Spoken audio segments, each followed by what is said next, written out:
মা যে আমটা এনেছিল, আমটা ভেবেছিল যে মিষ্টি পাকা হবে, তো আমটা টক বলে মা আবার বলছে আমটা আমি আমগুর বানিয়ে দেবো এই চিনি দিয়ে। এসব মা কি কি দিচ্ছে। তো আজকে আমার মা যে আমগুরটা বানাবে সেটা 4 বছর 5 বছর ধরে আমি যে খাচ্ছি কিছু হয়নি। তো তোমরাও অবশ্যই এইভাবেই বানাবে। মা যেভাবে বানাবে অবশ্যই তোমাদের সাথে শেয়ারও করছি। মা যেহেতু এসেছে বানাচ্ছে, চলো রেসিপিটা আজকে শেয়ার করে নিই।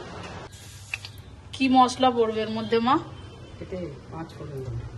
হ্যাঁ, 5 ফোড়ন, 2টো মৌরি দেশি দিয়ে দাও। কি কি আছে? তেল অল্প, 5 ফোড়ন আছে, মৌরি আছে, আর লঙ্কা আছে। আলাদা করে মানে মৌরি দিয়েছি। ও, তেলের মধ্যে দিতে হবে? এটা গুঁড়ো না হবে না? ও, আমি ভাবছি গুঁড়ো না হবে, এর মধ্যে দিয়ে দিচ্ছে। আচ্ছা, এটা ভাজছে, দেখি কি করে। মায়ের হাতের আমগুর তো তোমাদের জানাই আছে, আমি তোমাদের সাথে শেয়ার করেছিলাম শুধু আমগুরটা। আমটা দিয়ে দিলে এর উপরে 5 ফোড়ন,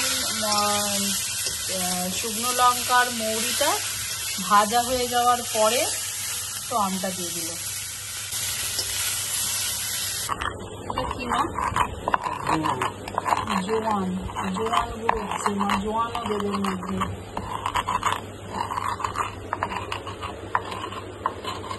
আমটা কিন্তু ভাজা। চিনি দিয়ে দিল না, এটা লবণ দিল।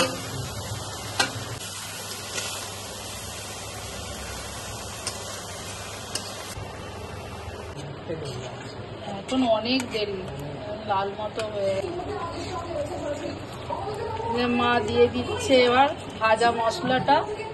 ওই সমস্ত ভাজা মশলা দিয়ে দিচ্ছে, দারুণ টেস্ট হবে, খুব সুন্দর একটা গন্ধ আসছে।